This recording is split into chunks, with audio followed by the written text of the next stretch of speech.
오늘 하나님께서 우리에게 주시는 말씀은 마가복음 8장 22절에서 26절까지의 말씀입니다. 함께 읽겠습니다. 벳세다의 이름에 사람들이 맹인 한 사람을 데리고 예수께 나와 손 대시기를 구하거늘 예수께서 맹인의 손을 붙잡으시고 마을 밖으로 데리고 나가사 눈에 침을 뱉으시며 그에게 안수하시고 무엇이 보이느냐 물으시니 쳐다보며 이르되 사람들이 보이나이다. 나무 같은 것들이 걸어가는 것을 보나이다 하거늘 이에 그 눈에 다시 안수하심에 그가 주목하여 보더니 나아서 모든 것을 밝히 보는지라. 예수께서 그 사람을 집으로 보내시며 이르시되 마을에는 들어가지 말라 하시니라. 오늘 본문은 앞선 본문과 대조가 됩니다. 앞선 본문을 보면 제자들이 떡 가져오는 것을 잊고 걱정하는 것으로 시작하고 있습니다. 마가복음 8장 14절 말씀을 보면 제자들이 떡 가져오기를 잊었음에 배에 떡 한 개밖에 그들에게 없더라 라고 말씀하고 있습니다. 예수님께서 4,000명을 먹이신 후 7 광주리가 남았지만 정신이 없었는지 제자들은 이후에 먹을 것을 챙기지 않았습니다. 그리고 배가 고프자 찾아보니 그때서야 아무도 떡을 챙기지 않은 것을 알게 된 것 같습니다. 이미 제자들은 예수님께서 5,000명을 먹이신 것도 경험하지 않았습니까? 그리고 또 4,000명을 먹이신 것도 경험했습니다. 그런데 당장 먹을 것이 없다는 현실적인 문제가 닥치자 직접 보고 경험했던 예수님께서 보여주신 기적을 모두 잊어버렸습니다. 그런데 기억력이 좋지 않아서 잊어버렸으면 모를까? 이들이 잊어버린 이유에 대해 예수님은 이렇게 말씀하십니다. 마가복음 8장 21절 말씀에 이르시되 아직도 깨닫지 못하느냐 하시니라 라고 말씀하십니다. 즉 단순히 너무 오랜 시간이 흘러서 잊어버린 것이 아니라는 것입니다. 또한 예수님께서 5,000명을 먹이시고 4,000명을 먹이신 것은 단순히 사람들의 육체적 배고픔을 해결하시기 위한 것이 아니었다는 것입니다. 이 사건을 통해 예수님이 누구이신지를 보여주시는 것인데 제자들은 단순히 현실적인 문제, 먹는 문제에만 집중하고 있으니 예수님이 얼마나 답답하셨을까 하는 생각을 하게 됩니다. 그런데 이런 모습이 오늘 우리의 모습은 아닌가 하는 생각을 해보게 됩니다. 예수님께서 벳세다에 가셨습니다. 벳세다는 예수님의 세 제자 안드레, 베드로, 빌립의 고향이기도 합니다. 예수님은 이곳에서 많은 권능을 행하셨습니다. 오병이어의 기적이 있었던 곳이고 눈에 침을 뱉고 안수하여 보지 못하던 사람을 보게 한 곳도 벳세다였습니다. 그런데 이곳에서 한 맹인을 만나게 되었습니다. 22절부터 25절 말씀을 보면 벳세다의 이름에 사람들이 맹인 한 사람을 데리고 예수께 나와 손 대시기를 구하거늘 예수께서 맹인의 손을 붙잡으시고 마을 밖으로 데리고 나가사 눈에 침을 뱉으시며 그에게 안수하시고 무엇이 보이느냐 물으시니 쳐다보며 이르되 사람들이 보이나이다. 나무 같은 것들이 걸어가는 것을 보나이다 하거늘 이에 그 눈에 다시 안수하심에 그가 주목하여 보더니 나아서 모든 것을 밝히 보는지라 라고 말씀하고 있습니다. 많은 병자들이 예수님을 만났고 고침을 받았습니다. 그런데 이 사람이 고침을 받는 장면을 기록하고 있는 것은 앞서 말씀드린 제자들이 깨닫지 못하고 있는 것과 대조되기도 할 뿐만 아니라 앞으로 제자들이 어떻게 변화가 될 것인지를 보여주는 장면이기도 합니다. 다른 병자들을 고치시는 장면과는 조금 차이가 있기는 합니다. 예수님께서 마을 밖으로 데리고 나가셔서 눈에 침을 뱉으시고 그에게 안수하심으로 눈을 뜨게 하셨습니다. 그런데 그때 예수님께서 물으십니다. 무엇이 보이느냐? 앞을 보지 못하는 맹인에게 묻는 말씀이 무엇이 보이느냐라는 말씀이었습니다. 그런데 이 질문을 들은 맹인이 답을 합니다. 사람들이 보이나이다. 사람을 본 적이 없을 텐데 이 사람의 대답이 사람이 보이나이다 라고 하고 있습니다. 그런데 뒤따라 하는 말이 나무 같은 것들이 걸어가는 것을 보나이다 라고 말하고 있습니다. 나무를 본 적이 없지만 손으로 만져보고 사람들로부터 들었던 말을 통해 나무가 어떤 것인지를 상상으로 알 수 있었을 것입니다. 그러니 처음부터 정확하게 잘 보입니다. 이제 다 보입니다. 라고 말하지 않고 사람인 것 같은데 나무 같은 것이 걸어가는 것이 희미하게 보인다고 말하는 것입니다.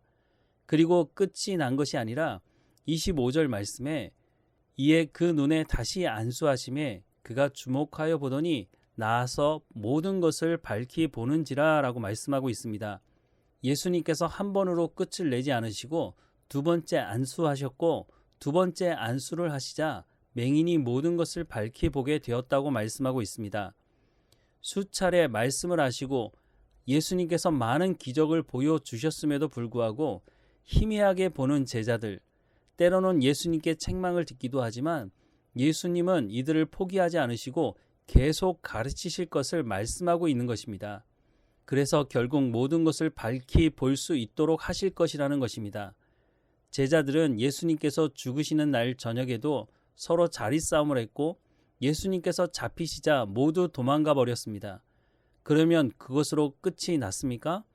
예수님께서 부활하신 후에 어떤 일을 하셨는지 사도행전 1장 3절부터 4절 말씀을 보면 그가 고난 받으신 후에 또한 그들에게 확실한 많은 증거로 친히 살아계심을 나타내사 40일 동안 그들에게 보이시며 하나님 나라의 일을 말씀하시니라.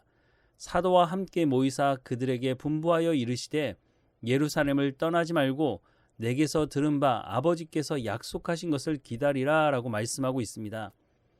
예수님은 부활하신 후에도 하나님 나라의 일을 하나님의 말씀을 가르치셨습니다. 그리고 예루살렘을 떠나지 말고 아버지께서 약속하신 성령을 기다리라고 말씀하십니다. 왜냐하면 성령이 오셔서 제자들을 진리 가운데로 인도하셔서 하나님의 말씀을 깨달아 알게 하시고 하나님의 말씀을 따라 삶의 현장에서 살아가게 하셔서 성령의 열매를 맺고 증인의 역할을 감당하게 할 수 있도록 하시기 위함이었기 때문입니다. 적지 않은 사람들이 신앙생활을 로또 1등에 당첨되는 것 같이 생각합니다. 그래서 어느 날 하늘로부터 내리는 불을 받으면 순식간에 완전히 변화되는 삶을 살 것이라고 생각합니다. 물론 시작은 그렇게 할 수 있습니다. 고기 잡던 어부가 예수님을 만난 그 자리에서 모든 것을 버려두고 예수님을 따랐습니다. 그러나 생각이 바뀌고 삶이 바뀌는 것은 시간이 필요합니다. 또한 지속적으로 하나님의 말씀을 듣고 배우는 시간이 필요합니다. 예수 믿는다고 하지만 하나님의 말씀을 배우지 않고 가까이 하지 않으면 몸은 예배당을 찾아올 수 있지만 생각이 바뀌지 않기 때문에 삶이 변하지 않고 사람들에게 손가락질 당하는 성도가 될 수 있습니다. 예수님은 어느 곳에 가든지 하나님의 말씀을 가르치셨고 부활 후에도 하나님의 말씀을 가르치셨습니다. 하나님의 말씀을 가르치는 사역이 예수님의 핵심 사역이었기 때문입니다. 오늘도 마찬가지입니다. 우리는 예수님을 믿는다고 말하는데 희미하게 나무 같은 것이 걸어간다고 말하는 수준에 있는 것은 아닌지 아니면 명확하게 모든 것을 밝히 보인다고 말하는 수준에 이르고 있는 것인지 우리의 신앙의 삶을 살펴봐야 할 것입니다. 목회자인 제가 해야 될 가장 중요한 사역은 하나님의 말씀을 제대로 지속적으로 가르치는 것입니다. 요즘에는 유튜브라는 통로가 있어서 시간만 내면 하나님의 말씀을 듣고 또 들어서 내 것으로 만들고 다른 사람들에게 가르칠 수도 있게 되었습니다. 물론 우리가 하나님의 말씀을 삶으로 살아내어 열매를 맺어야 우리의 말이 효과가 있겠죠. 제가 하나님의 말씀을 잘 전할 수 있도록 공부하고 집중할 수 있도록 배려해 주시는 것도 중요하지만 사랑하는 여러분들이 하나님의 말씀을 듣고 자신의 것으로 만들고 삶의 현장에서 성령의 열매를 맺어서 각자의 삶의 현장에서 증인의 역할을 감당해야 할 것입니다. 우리 모두가 희미하게 보는 것이 아니라 모든 것을 밝히 보는 삶이 되기를 주님의 이름으로 축원합니다. 기도하겠습니다.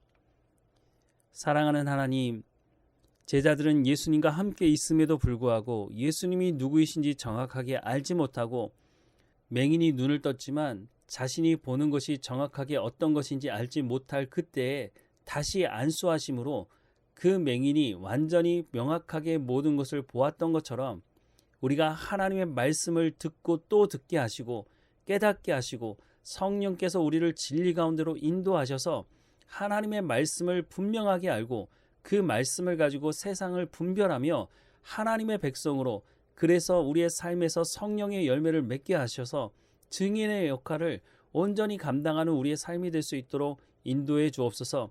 하나님의 말씀이 오늘 하루 우리의 삶을 이끌어가게 하시고 하나님 앞에 늘 감사하며 구원의 그 기쁨과 감격을 가지고 살아가는 우리의 삶이 될 수 있도록 하나님 인도해 주옵소서. 우리의 자녀들 어느 곳에 있든지 하나님 지켜주시고 성령의 충만함으로 하나님의 말씀을 그 안에 들려주시고 하나님의 말씀을 믿고 의지하며 살아가는 우리의 자녀들 될 수 있도록 하나님 인도해 주옵소서. 오늘 하루도 인도하실 하나님을 찬양하고 예수님의 이름으로 기도합니다. 아멘.